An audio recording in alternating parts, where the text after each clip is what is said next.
Hello po, magandang hapon sa inyo mga kaibigan. Nandito ako ngayon sa Harasan, Indang, Cavite. So may binibenta ko rito na bungalow na bahay. Dalawang bahay ito guys. Tapos binibenta to sa halagang 6.5 million. So nasa Along Barangay Road po tayo. Yan. Yung road na yan, no? 50 minutes sa papunta ng Tagaytay, no? Ate. So ito, yung road na yan, papunta po yan sa CABSU, Cavite State University. Itong road na yan. Ngayon, pag pupunta ko kayo ng Tagaytay, dito yan sa may sa kabila. Dito. Ito yung way na to dito. Yan, papunta po yan ng Tagaytay. Ito. Yung road na yan. Yan. So, iba-vlog po natin ito. Yung bahay na yan, pa-vlog po natin yan. Tapos, para mag-idea po kayo. Papasokan natin yung loob, tsaka yung labas. So, yun po. Tutur tayo ni Ate Teresa. Ito po yung house and lot na 600 square meter. Ang frontage po nito mga 25 meters ang frontage po. Dito po tayo sa loob. Tapos may garahe po siya. Tapos dalawang bahay po. Dalawang bahay na bungalow.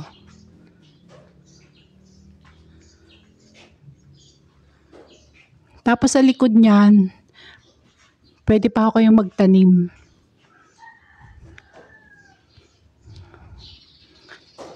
Kami po ay 15 minutes lang po from Tagaytay. Same weather ho kami ng Tagaytay.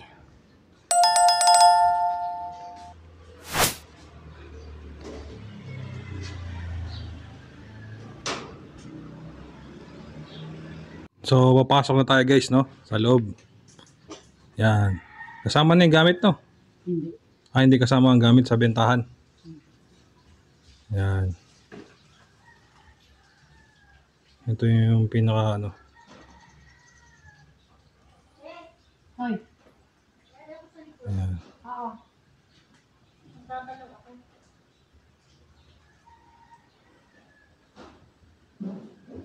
Living area to. May tindahan sa harap. Mark. May tindahan sa harap. Kasama rin yan. Tindahan sa harap. Ito. Ito nga ano. Malaki yung tindahan sa harap. Oo nga no. Ito yung pinakatindahan guys. Maganda yung bahay na to, no? May tindahan na.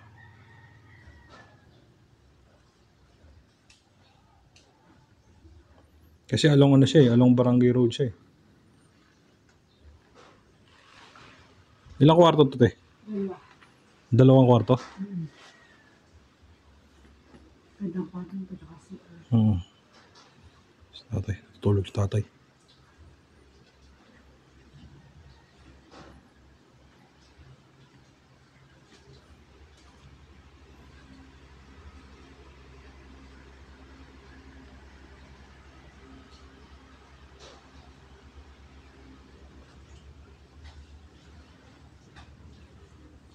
Ito yung CR. Kanina may natutulog eh. Yan. Naka-tiles na yung CR nila.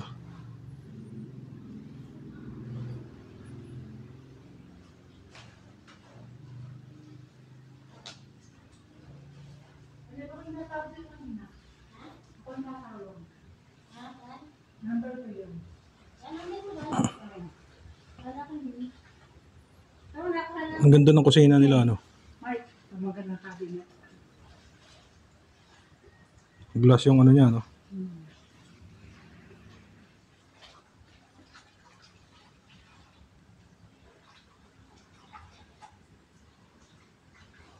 Ito yung pangalawa. Ito yung master bedroom. Master's bedroom.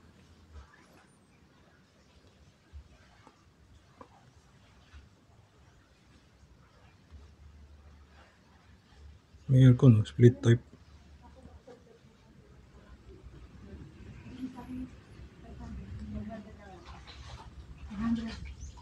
May bayad din. Ha? May bayad din. Kung lang sabi mo sa akin. Ha? Sabi mo, wait, 400 na lang. Si nanay, siya may-ari. Hello po. Ito po, yan sa likod, pwede pong magtanim pa. Hindi mo dati yung basketball ang ibabenta mo yun. Hindi mo binabayaran ng kanyang kapatid. Wala pa. Dap na kapit man ang didog sila.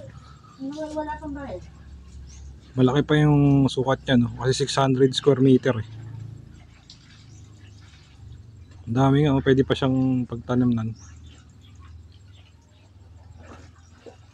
Dati kayo ang ganito nito. Hindi ko malaki rin. Oo. Ang ganito niya sa patutungan. Ang ganda pa niya. Dito sa side, no? Oo nga, no?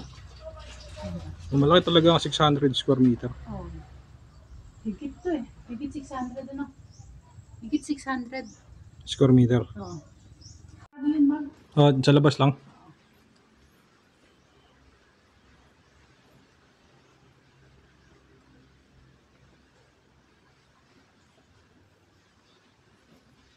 So ito yung pinaka main na bahay. Tapos meron pa ritong isa na bahay din. Kaso nga lang sarado eh. So ito pa yung isa. Ayan.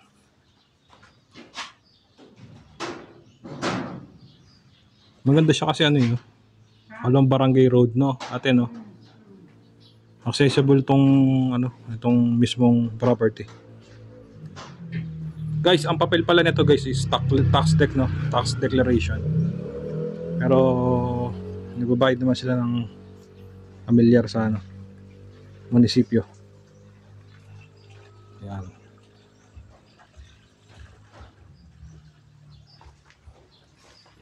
Maganda to kasi pag pinatitle ninyo, diretso na to sa name, sa mismong name ninyo. Pag pinatitle, no? Pag pinatitle to, diretso na to sa mismong name ninyo. Sa bentahan pa lamang yung tax tip nasa bayan. Oo, buyer. Nagbabayad naman sila ng amilyar, no? Sa munisipyo, no? CGT. Hindi, amilyar. Ayun, oo. Amilyar na. Pamilya rin. So yun, mga interested buyer, pa-flash yung aking number, tawagan nyo po ako. Puntahan natin to, kausapin nyo yung may-ari. Kung interested kayo. Daan yan yan. Ang kalsada na, lapad-lapad. Oo nga, lapad nga ng kalsada eh. So, ang price niya ay 6.5 million. Mura na to kasi magkano lang ano, ang Barangay Road dito, no? Residential lot pa yan. Residential lot. Yan. So, maraming salamat po guys sa mga tumatangkilip ng aking YouTube channel. Don't forget lang po to like and subscribe para ma-update po kayo sa mga upcoming ko pang videos. So yun po, maraming salamat. Kung nasaan man kayo naroon, stay safe always, take care. God bless to everyone.